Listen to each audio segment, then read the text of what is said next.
Vasundhara rest house की रात। एक विदेशी कंपनी को गोवा में नया प्लांट स्थापित करना था, इसलिए कंपनी ने उनके सबसे होनहार ऑफिसर अनिल को गोवा भेजा। उसके रहने और खाने का इंतजाम वसुंधरा रेस्ट हाउस में किया था।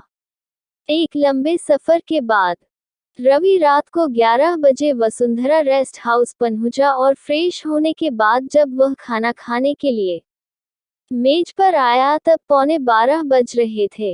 रेस्ट हाउस का गार्ड हीरालाल उसे कांपते हाथों से खाना परोस रहा था और वो बार बार घड़ी की ओर देख रहा था। अनिल ने उसके चेहरे पर दिख रहे डर का कारण पूछा। तब वो बोला कि इस रेस्ट हाउस में 11 बजे के बाद रुकना मतलब मौत। अनिल बोला, वो कैसे?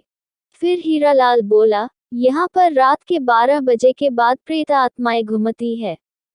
अनिल बोला, उसका भूतों पर बिल्कुल विश्वास नहीं है। पर घड़ी में 11:50 होते ही बिना बताए हीरालाल दरवाजे से बाहर भाग गया।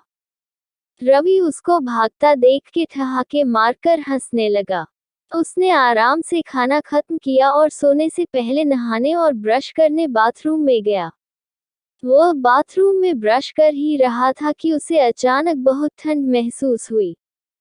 उसने इस बात पर गौर नहीं किया कि मई के महीने में इतनी ठंड कैसे। ब्रश करने के बाद वो नहाने चला गया।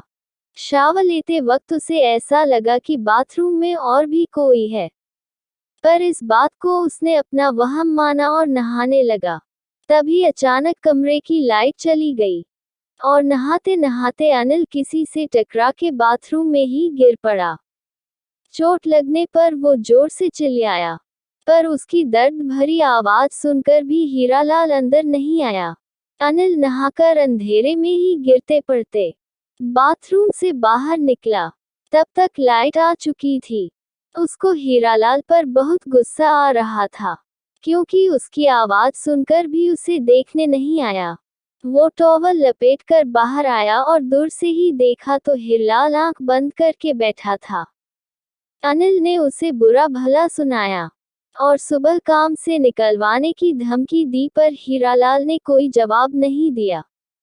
वो बस अपनी जगह आंख बंद करके बैठा रहा। अनिल गुस्से में पैर पटकते हुए जाकर सो गया।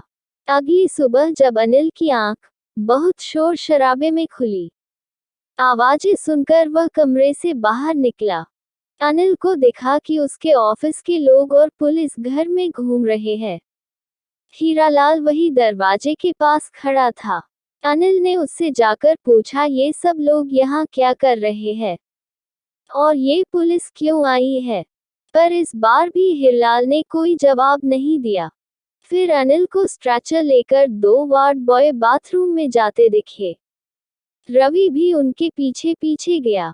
वहां पर पुलिस और कंपनी के मालिकों ने घेरा बनाया था। अनिल चिल्ला रहा था कि क्या हो रहा है, मुझे भी बताओ। पर अनिल की आवाज किसी को सुनाई नहीं दे रही थी। और जब अनिल ने खुद आगे जाकर देखा कि वहां क्या है, फिर जो नजारा उसने देखा उसे देखकर उसकी आंखें फटी की फटी रह गई, क्योंकि बाथरूम में उसकी लाश पड़ी थी।